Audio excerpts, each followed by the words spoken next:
नमस्कार किसान भाइयों आज की वीडियो के माध्यम से हम आपको बतलाने वाले हैं शिमला मिर्च की उन्नत सफल खेती के बारे में। तो किसान भाई देखिए, शिमला मिर्च की खेती जो है एक ऐसी खेती है, अगर हम सही समय पे सही तरीके से इसकी खेती करते हैं तो यानी हम कम जो है पैसा खर्च करके और लंबे समय तक इससे बहुत अच्छा मैं ले सकते हैं।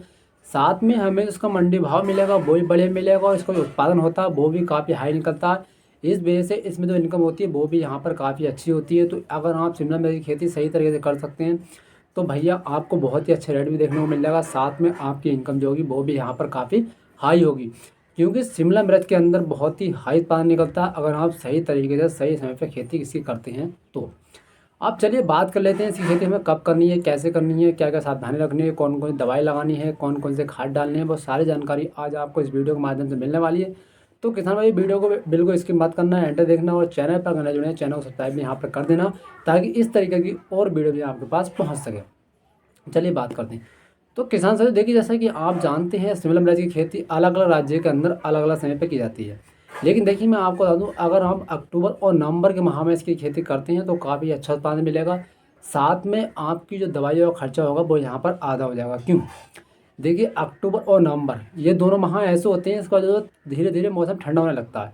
यानी जो सर्दी का मौसम आ जाता है, जब सर्दी का मौसम आ जाता है तो आप जानते हैं कि सर्दी के मौसम में जितने भी सूक्ष्मजीव होते हैं या फिर हमारे जितने माइट थ्रिप वायरस एफिड जैसे जितने भी होते हैं, ये क्या होता है अपने आप विलुप्त हो जाते हैं, यानी अपने आप ये समाप्त हो जाते हैं। आपने देखा होगा सर्दी के मौसम में खेती के अंदर बहुत ही कम समस्या आती हैं। क्यों? क्योंकि जितने भी सूक्ष्मजीव होते हैं ये कहीं ना कहीं समाप्त हो जाते हैं, ख़त्म हो जाते हैं कम टेम्परेचर की वजह से। भैया हम गर्मी की बात करें तो गर्मी के मौसम में सुंडी हो, माइट्स हो, थ्रिप्स हो वायरस हो, ये एक्टिव हो जाते हैं, और वहीं सर्दी के मौसम में ये इनएक्टिव हो जाते हैं, जिसकी वजह से ये काम करना बंद कर देते हैं और हमारी खेती की जो समस्या होती है वो आधी हो जाती है। यानी सर्दी के मौसम में ज़्यादातर खेतों में फंगस देखने को मिलता है। बाकी फंगस के अलावा बात करें तो सुंडी की समस्या होती है, वो भी बहुत ही कम हो जाती है, क्योंकि ये इनएक्टिव हो जाती है रूम टेम्परेचर की वजह से। तो अक्टूबर और नवंबर दो माह ऐसे होते हैं, अगर इस समय में अगर आप शिमला मिर्च की खेती कर देते हैं तो काफ़ी अच्छा मिलेगा, अच्छा उत्पादन मिलेगा। साथ में इस समय जो बीमारियां होती हैं वो भी कम हो जाएंगी। जो अगर बीमारियां आपकी खेती में कम हो जाएंगी, साथ में दवाइयों का खर्चा जो होगा वो भी यहाँ पर आपका बच जाएगा। तो देखिए अब बात कर लेते हैं थोड़ी सी इसकी मिट्टी के बारे में। तो देखिए शिमला मिर्च की खेती के लिए आपको चिकनी दोमट बलुई मिट्टी की आवश्यकता होती है, जिसके अंदर प्रयुक्त जल निकासी होनी चाहिए। यानी ऐसा नहीं है आपकी खेती में जल भराव हो, आपकी खेती में प्रयुक्त जल निकासी होनी चाहिए, ताकि आपकी खेती को कोई भी किसी भी तरीके का कोई नुकसान यहाँ पर ना हो। साथ में थोड़ी सी अगर पीएच की बात करें तो आप 6 से 7 तक का पीएच इसमें रख सकते हैं, कोई दिक्कत वाली बात नहीं है। और उसके बाद हम बात कर लेते हैं कि भैया देखा, अगर आप शिमला मिर्च की खेती करना चाहें तो अपनी खेती के अंदर देसी सड़ी गली गोबर की खाद जरूर डाल दें। अगर आपके पास गोबर की खाद नहीं है तो आप बर्मी कंपोस्ट का इस्तेमाल भी कर सकते हैं, काफ़ी अच्छा रहेगा।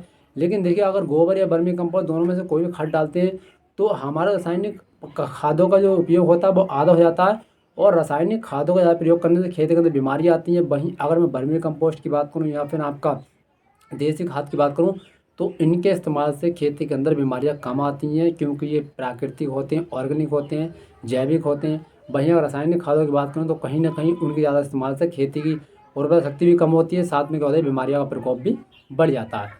तो इसलिए आप कोशिश करें ज़्यादा से ज़्यादा जरूरी हो सके तो आप देसी गोबर खाद जरूर डाल दें, इससे आपको खेती के अंदर बहुत ही अच्छा उत्पादन देखने को मिल जाएगा।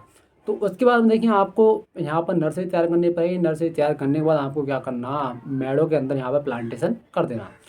प्लांटेशन करने के बाद एक चीज़ का आपको ध्यान रखना, स्टार्टिंग स्टेज में प्रिवेंटिव में आपको क्या करना है, जब आपकी शिमला मिर्च लगाने के बाद 10 से 12 दिन की हो जाए तो यहाँ पर प्रिवेंटिव में आपको क्या करना है, यहाँ पर वाइल्ड फ्लाई के लिए और रक्षुंसक कीटों के लिए स्प्रे कर देना, ताकि हमारी शिमला मिर्च की खेती में जो कोई भी समस्या यहाँ पर नहीं आए।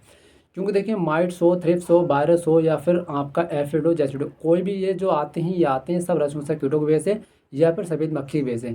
सफ़ेद मक्खी या वाइट फ्लाई क्या करती है, एक प्लांट से दूसरे प्लांट के अंदर बैठती है तो क्या करती है, उसके जो पंख होते हैं या फिर जो उसके उसकी वजह से क्या होता है कि ये जो वायरस या थ्रिप्स होती है एक प्लांट के अंदर से दूसरे प्लांट पे एंटर कर जाती है, जिसकी वजह से हमारी खेती के अंदर पूरे रोग फैल जाते हैं। तो इसलिए अगर आप प्रिवेंटिव स्टेज में अगर इन दोनों का स्प्रे कर देंगे, आप चाहें तो फिब्रिल का स्प्रे कर सकते हैं, एसिनोप्रेड का स्प्रे कर सकते हैं, थायोमेथोक्सम का स्प्रे कर सकते हैं। ये जो क्या करते हैं रसून कीड़ों को खत्म कर देते हैं। जब आपकी खेती में रसून कीड़ों वाइट फ्लाई की समस्या नहीं होगी तो आपकी खेती में माइट थ्रिप्स वायरस ये कहीं से नहीं आएंगे, और आपकी शिमला मिर्च की खेती होगी वो काफ़ी उन्नत होगी और काफ़ी परफेक्टली होगी। तो जैसा कि मैंने आपको बताया, ये 2 महीने ऐसे होते हैं कि अगर इस समय आप खेती करते हैं तो आपको रेट भी अच्छा मिलेगा।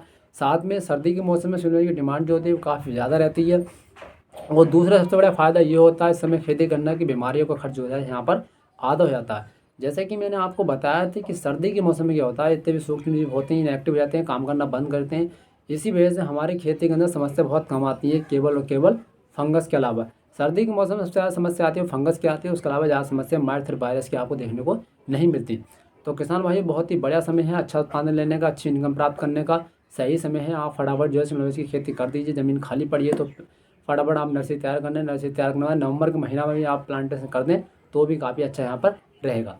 तो आई होप किसान भाई अगर वीडियो अच्छी लगे वीडियो को लाइक कर दें और चैनल को सब्सक्राइब भी कर दें। धन्यवाद।